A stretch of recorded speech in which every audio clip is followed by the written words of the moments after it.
let us take you on a journey through time. Through this keyhole is a place where television watches you as you watch it. A place where logic, as we know it, ceases to exist, and the clocks keep time through the 24th hour while hidden microphones are capturing your every word. The year 1984. A year of chilling prophecies from author George Orwell, whose haunting visions ring as true today as they did 30 years ago. We all remember his predictions of Big Brother and a world of perpetual war. But do you recall his eerie prognostication forecasting the birth of rock and wrestling? Wait, what? He never predicted that? Oh, yes, he did. No, he did not. Yeah, I'm pretty sure he did. Go back and read the book, man. It says nothing about... Look, do you want to get paid or not? Do you recall his eerie prognostication of the birth of rock and wrestling? But what was wrestling like before 1984? We all remember our firsts, don't we? That first kiss, that first car, that first time you accidentally ate 7 bowls of prunes and realized you were nowhere near a bathroom. We all do. But do you remember attending your first wrestling match? This young man certainly did. And it all started right here, right under this royalty-free clip art finger.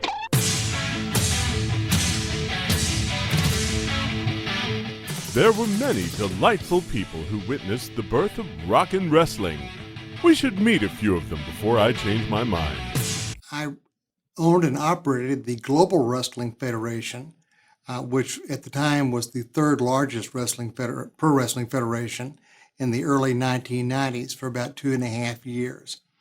The first time I ever went to the Sportatorium was about 1972.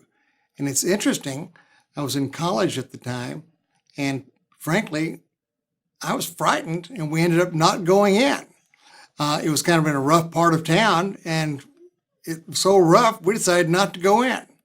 And that's, looking back, that's amazing, because I ended up enjoying that place so much and having such a warm feeling in my heart for it. It amazes me that I was ever afraid to go in there. I got involved in wrestling. Actually, I was coaching a YMCA team back in 1978.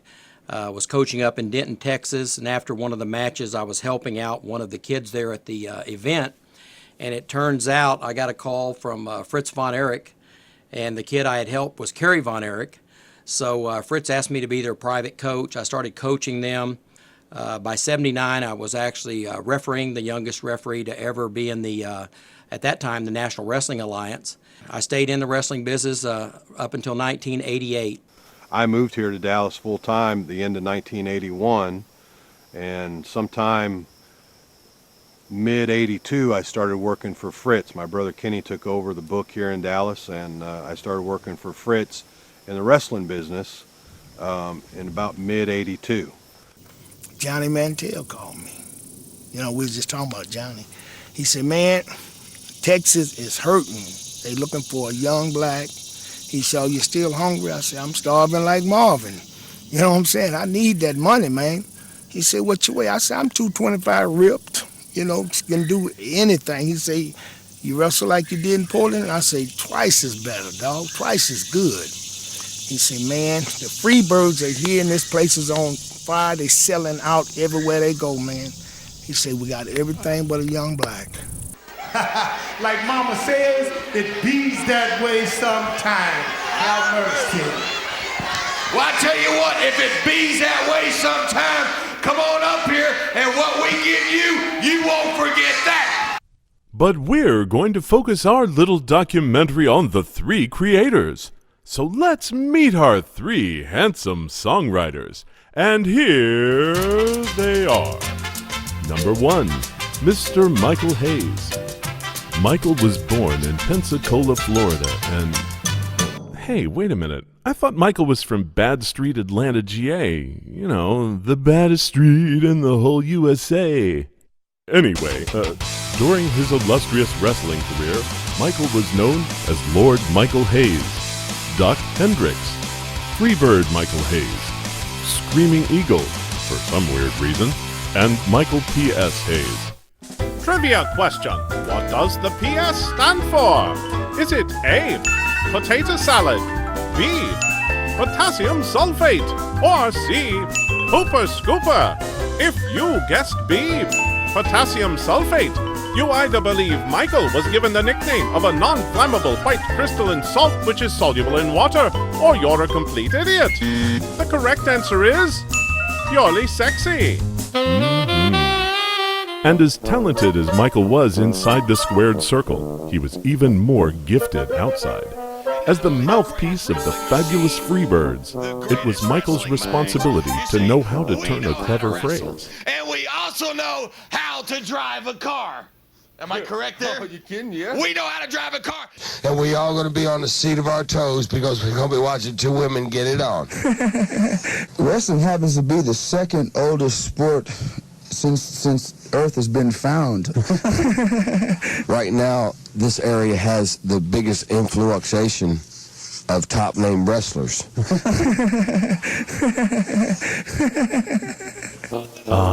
A true wordsmith. He is to the English language what Picasso was to hamburgers. Number 2, Mr. Larry Velez. We have no pictures of Larry? No, we couldn't find any. Did you call him? I'm sure he has some. Look, we've been really busy. Fine. And third, Mr. Jimmy Papa. And to better understand Jimmy Papa, we need to meet Jimmy Papa's Papa, Tony Papa. Just like Jimmy, Tony was a drummer. In fact, Downbeat magazine ranked Tony as one of the top 10 professional drummers in the world, alongside greats like Gene Krupa, Louie Bellson, and Buddy Rich. No kidding! He was also the first white drummer to play in Duke Ellington's band. In 1952, CBS broadcast Tony and his orchestra's nightly radio show. He also toured with the great Artie Shaw. Seriously? In 1960, Tony managed the Dallas office of Associated Booking Corporation and represented a galaxy of musical stars like Louis Armstrong, Bob Marley, and B.B. King. Dudes, why aren't we doing a documentary on this guy? Can you just stay on script? Well, I'm just saying. Anyway, in 1981, Jimmy joined his father on stage when they were invited to play at Ronald Reagan's inaugural ball. So, with Jimmy swimming in this musical gene pool, it's no wonder he turned his attention to music. Jimmy had his first drum kit by his 3rd birthday. He had his first band by 13. At 14, he was the personal assistant to Motown legends, the Four Tops. But enough about Jimmy. Enough already. Thank you. July 4th, 1983. Jimmy was attending his first wrestling match. A few weeks later, Jimmy set up a meeting with Michael to discuss making a record with the Fabulous Freebirds.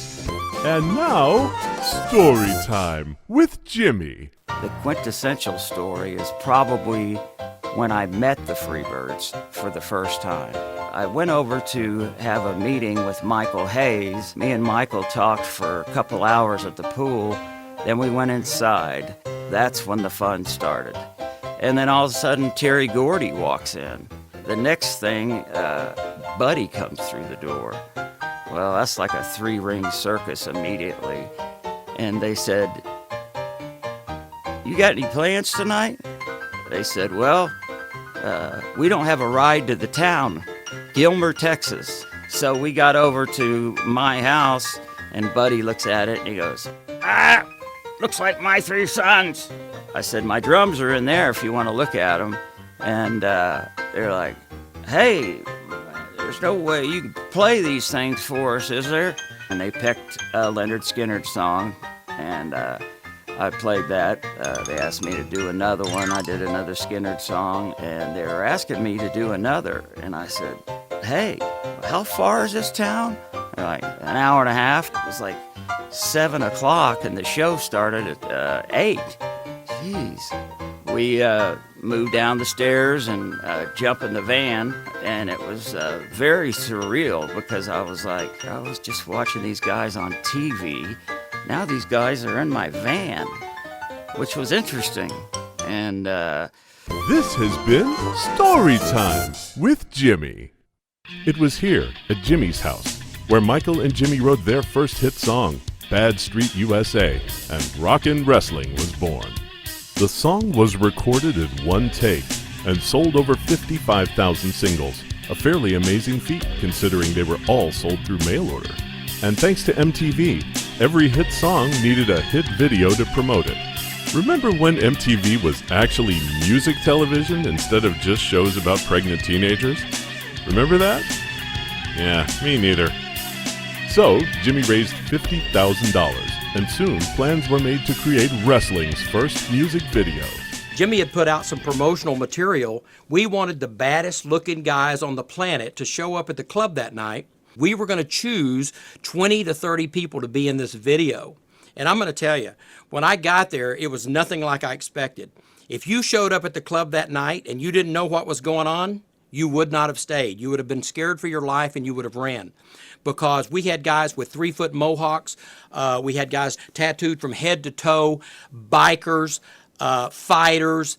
It was unbelievable, the people that showed up. Matter of fact, I remember telling Jimmy, how are you going to pick the 30 baddest here when everyone in this room looks like, the ultimate serial killer? So, anyway, with the music video completed, Jimmy arranged a premiere in May of 1984. Everyone who was anyone was there. Terry Gordy handed me the invitation to the premiere, and it said Johnny Mantell and guest. And then he had written in his handwriting a little parentheses and said Jade, because he knew that's who I'd bring with me. And so I'd taken her to Foley's and bought her a fancy dress, and then taken her back the next day, and the girls there at Foley's put makeup on her and got her all dressed up, and we were going out for the night to go dancing. And we pulled up to Cahoots, parked the car, and got to the front door, and they had this great big old musclehead bouncer at the front door. And I showed him my invitation, and he said, well, that's fine, but you can't bring that little girl in this nightclub. And I said, well, she's coming with me. If I'm coming in, she's coming with me. And he said, well, sir, you cannot bring that child in this nightclub. And I said, well, then you better find somebody else that needs to come help you out here, because I said, me and my daughter, we were coming in. And he sort of grumbled and walked off, because I basically told him that we were going to have a little discussion. I was going to set my daughter down, and we were going to have a little discussion about me coming in, and then we were going to come in. And I don't know if it was the manager of Cahoots or somebody with the nightclub walked up and said, hey, Johnny, what's going on? And come over and shook my hand and turned to the musclehead and said, no, they can come in, they're invited. And it sort of made him mad, but that's sort of irrelevant for me. It didn't, my daughter and I were coming in. We danced the night away, we ate the meal, and enjoyed the evening. And when Jimmy came out with Bad Street USA, it was kind of like all of a sudden Michael Hayes and the Freebirds were not only wrestlers, but here they were like movie stars. The video won the 1985 Buddy Holly Award and the Texas Music Association Video Award. Unfortunately, we don't have any photos from that event, so instead, here's a picture of a puppy. Michael and Jimmy were not only writing partners, they were becoming close friends. In fact, they were roommates. And now, story time with Jimmy. There's a lot of crazy stories when you run around the country with the Freebirds. We were at Michael's house. One of the friends of Michael's wife had commented that he had looked like he got bigger. And he took that as, oh, I have gotten fatter, fat. So goes like any American redneck and goes to his drawer and pulls out a handgun. And he shoves it down his sweatpants and starts, with thongs on and no shirt, starts marching down his driveway, marching. Everybody's worried, everybody's on edge. Is he going to come back and shoot everybody? Is he going to shoot himself? We don't know what's happening. So he comes back marching down the dirt road again, marching. And I said, well, why do you have that gun down your shorts? Is that a real gun? He goes, I'll show you if it's a real gun. He pulls it out, points it right at my head, and then moves it over about 6 inches and bang! Shoots it off right in my ear. That brings everything to a sudden halt. This has been Story Time with Jimmy. The success of Bad Street USA and the popularity of the Fabulous Freebirds forced the entertainment industry to stand up and take notice. The song garnered interest from major record labels looking to get into business with Michael Hayes and the Bad Street Band. In a three-way deal between MTV, the WWF, and Elektra Asylum Records, Michael and the Freebirds would have catapulted to superstardom. Cyndi Lauper and her manager, David Wolf, were part of the promotion.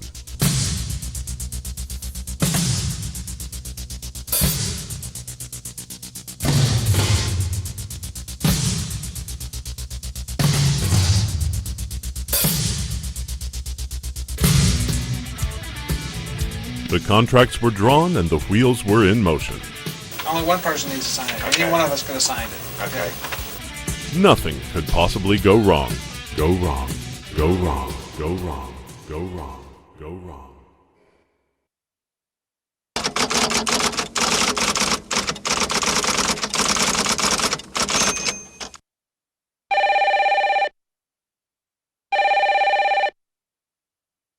What?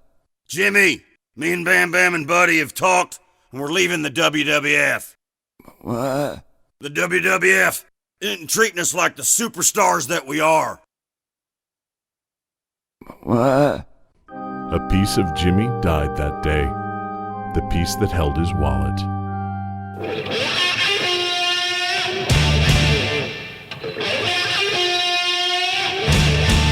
Undaunted, Jimmy organized a record signing event for Michael at Camelot Records. Remember record stores? Remember going and buying the latest 45s? Yeah, me either. The following year, the Freebirds go to the AWA, and Jimmy arranges for the Freebirds to appear in the film Highlander, which, of course, we couldn't acquire the rights to either, so here's a picture of that puppy again. Oh, wait! Now they're telling me that thanks to Section 107 of the Fair Use Law, we can show a clip of the Freebirds in Highlander. So grab a bag of popcorn, sit back, and enjoy this. The United States Copyright Office, balancing the public's interest through open access since 1961. A couple of years after the infamous "The WWF isn't treating us like the superstars we are" incident, Jimmy uses $120,000 of his own money for a new Michael Hayes album. Give me time to work with him, though, where we can get this voice really going. You really have a voice, really. Yeah. Boy, he's going to have a good Lord register.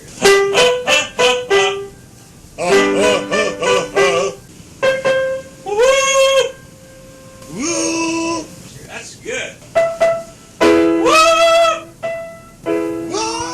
That's it. Great. Ah, it's like warm, buttery caramel for the ears. Remember you made me the way I am. You didn't have time for me. I wasn't in your plan. You said he had your number. Telephone line. Say you needed a reason. You said there ain't much time. You kept track to him. With all tracks recorded, Michael and Jimmy booked 2 concert dates to promote the new album. The first at the Omni in Atlanta.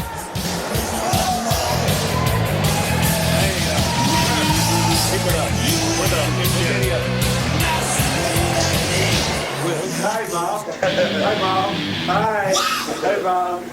You're leaving alone. Steve, Red Theft recording artist Michael Hayes and the Bad Street Band.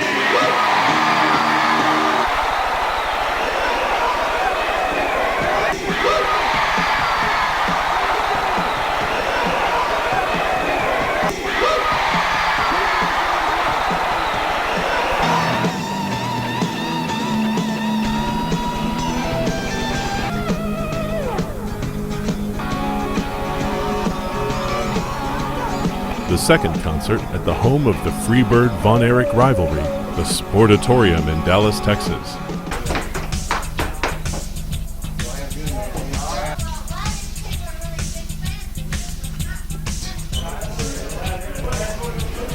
How do I look at the cat? Brother right here. We're going to jam tonight. Get down. I'm proud of you, brother. I'm proud of you, brother. Hey, man.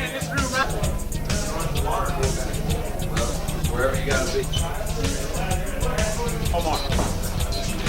Shit. Ready for the concert, 4th of July.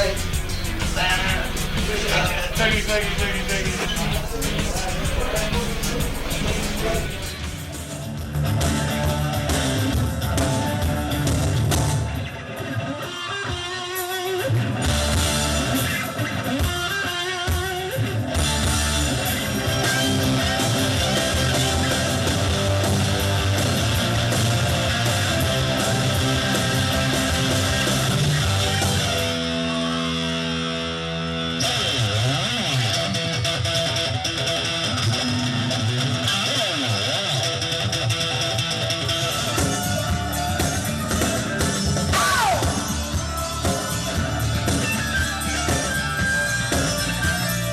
While they would continue in various anemic iterations, this event essentially destroyed the Freebirds. A kinder, gentler Michael Hayes invites Kevin and Kerry Von Erich on stage to join him for a song and bury the hatchet.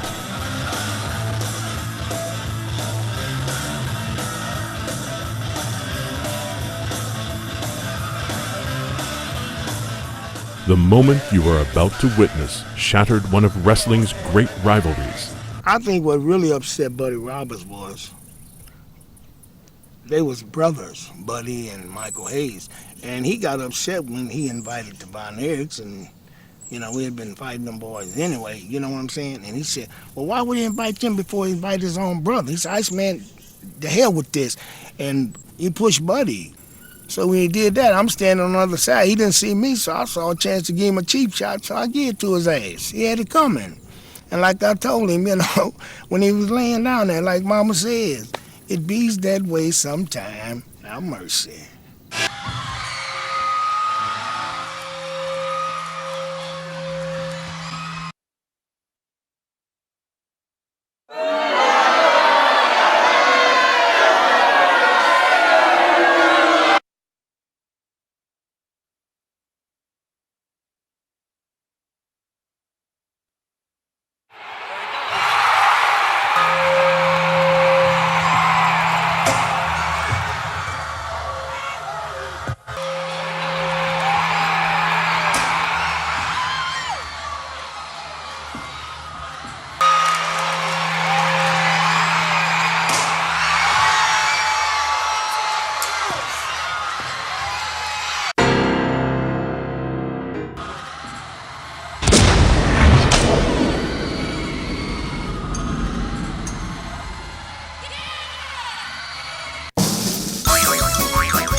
When Buddy turned that guitar loose, Buddy turned it loose, man, and up jumped the devil. Michael Hayes got smacked right on the noggin. You know what I'm saying? So it happens, you know, I mean, we get over it. If it don't, we hit him on the head with it again. Written as an angle to force a split in the Freebirds as a tag team, it served to force an actual split in Michael's forehead.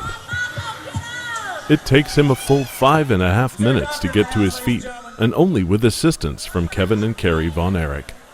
This moment not only served as the beginning of the end for the trio, it also officially closed the door to one of the greatest rivalries in wrestling history. A great concert, but it's a wild finish. What do you think? I think it was great. The concert was great, but it was a bad finish. Man, we came all the way from Shreveport, Louisiana. We're going back right now. We just left in time to get here, and it was well worth it. Well worth it. It's great. I'd pay $100 a ticket. Good damn concert, yeah. Good. Good concert. Woo, yeah. It was great, man. I loved it. Just rock and roll, man. That's all it was. Oh, it's great. And now, story time with Jimmy. This is the guitar that smashed Michael Head. Michael Head. This is a Gibson 335 copy. This is a real guitar. And you might want to say, why is this guitar kind of beat up? Right there, that's where Michael Hayes took and got a huge head wound. Some people still don't believe this is a heavy and hard guitar, but let's just see. This has been Story Time with Jimmy. For centuries, it was believed that man required food, water, and shelter to survive. Apparently, all we really need is a rock album, a t-shirt, and an exercise pamphlet. Industrial strength hair bleach sold separately. Here question. Michael Hayes actually slapped the announcer during the first take. Where did he slap him? Was it A, on his left cheek, B, on his right cheek, or C, on all four cheeks? The correct answer is A, he slapped his left cheek, although C would have been more entertaining. Hi fans, if you want to survive. Okay. And if you thought Michael was charming on television, he was even more delightful on radio. Hello, Michael Hayes. Yeah. I just want to say one thing. I really don't think wrestling's real. I think it's sort of a bunch of fake stuff, man. Because I've seen that stuff, like I see you getting wrestling matches. All right, wait a minute here. We have a slight problem. Hey. There, now. Trying to shut me off? No, I'm letting you talk. I just got rid of the dial tone so we can hear. But if you was here live, I'd shut you up personally, and I'd show you what is real. I don't think you're no good, man. I don't. Well, I don't really care, but as personally, as far as you saying that you think wrestling is fake, that's fine. Some people think that. But I can testify, and I think most people with common sense can watch the wrestling on TV, and they can detect whether it's fake or not. In 1990, Jimmy and Michael traveled to Hawaii to relax and recharge their creative batteries. As you can see, the thunderous clouds, cumulus and cirrus and magnus. Unfortunately, it rained the entire week and they didn't see the sun until the last day. However, the moon was present every day.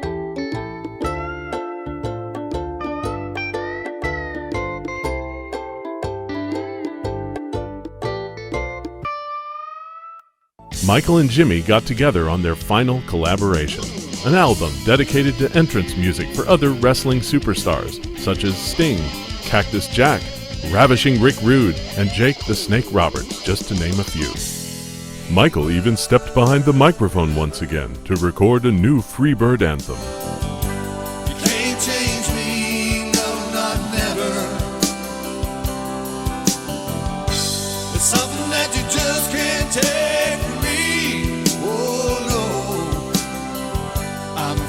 Forever and I'll always fly free.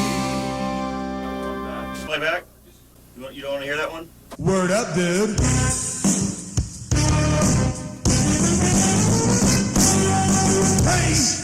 Hey, I got more to say. Listen tomorrow, listen today. Knew his God-given talent would take him very far. So he kissed the family pie and he hopped in his car. He took a little trip down to Tallahassee. Had a meeting with a head coach, man named Bobby Bay. Said you're big and strong, play a hell of a game. When you leave FSU, everyone will know the name Ross. I see Ross. You know Ross. Ross. That's the end of the song. I'm talking about Ross. Bye. Live from Atlanta, Georgia, Michael P.S.'s Hayes wedding gimmick. In 1992, Michael Hayes was wed for the second time to this lovely lady. No, wait, this lady. This woman? Hold on, my guess is it's this lovely young lady. Ew, gross! It was a veritable who's who in attendance, or really more of a who's that. Who is this guy? And who's that? And whoever this dude is, no shirt required. Yeah, baby. Hey, isn't that the Georgia Satellites? Here's a lesson for you kids. Make a hit record that reaches #2 on the Billboard charts, and one day, if you're very, very lucky, your band can play a wrestler's wedding reception. So, Michael and Jimmy went their separate ways. Michael tried to reform the Bad Street Band with gorgeous Jimmy Garvin, calling themselves the greatest rock and roll band of all time, and who can argue that? They returned to the Omni once again to perform in front of countless dozens. But Michael also did his fair share of charity work.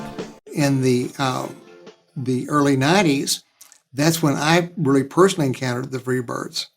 And I have to say, in working with them, they were just fine guys. And I think about how when Carrie died, that's really where I first got to know them well, because those three guys came back to Dallas at their own expense and performed without charge to help raise money for Carrie's two daughters.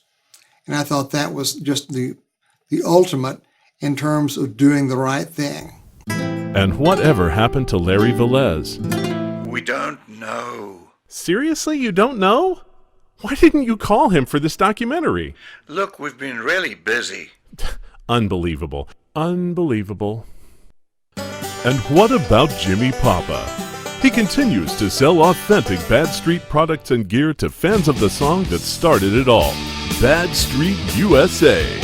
And the Bad Street song and music video remain as popular today as they were 30 years ago, appearing on numerous DVDs and blockbuster video games. Bad Street USA clothing is for external use only and should not be fed to fish.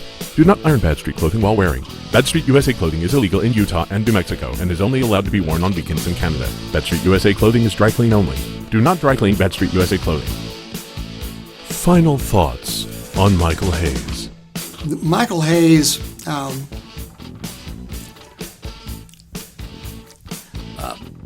Michael Hayes is a unique individual. You have a lot of wrestlers that come through the territory. Many of them are just there to put on their tights. They do exactly what you tell them. Michael's not like that. Michael likes to hear what you want him to do. The good news, Michael can ad-lib. He can bring ideas of his own to the table. So actually, for the first time with Michael and the Freebirds, we would allow them to participate in some of the booking meetings to actually come up with different promotions we were going to do, obviously to fill up the arenas. Michael Hayes give me my song and everything, man. Like I said, Michael Hayes had a talent for the business, man. Real talented dog. But Michael was the mouthpiece for the group. So without Michael and his talking, there really wasn't any other kind of match to have. Michael Hayes is a good person. I like Michael Hayes. He's an honorable man. Final thoughts on Jimmy Papa. Over the years, Jimmy and I became good friends. Like I say, I've known him all the way back from high school, the different promotions. Fantastic drummer. I remember one time I told him I want to learn how to play the drums, and he said, "Are you coordinated?" I said, "Have you ever seen me get thrown around the ring?" Through the years, I've been able to develop what I think is a very good friendship with Jimmy Papa. And I think he's an amazingly creative person. And I think I have certain creative talents, but nothing compared with what Jimmy Papa has. Final thoughts on Larry Velez. Larry? Who's Larry? Larry on the Three Stooges? Well,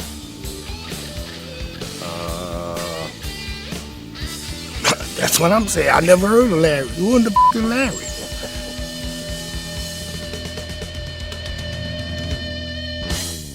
So, that's our tale. But before we go,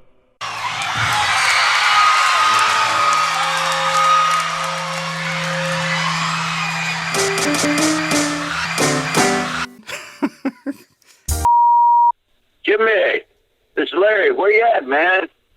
I tried to reach you on your cell phone several times, so I'm calling you on your home phone. Sorry I keep missing you. I hear you're doing a documentary on Bad Street, and I'd love to be a part of it. So call me sometime today. I hope you're doing well. See ya. Message deleted. Prepare for a headfirst journey into fear. A singing beast wreaking his southern fury on modern man. Born in a swirling inferno of radioactive, Jack Daniels is a creature. So horrible, so terrifying, so drunk. He's back. Pray for death. Back on Bad Street 2. This time it's badderer.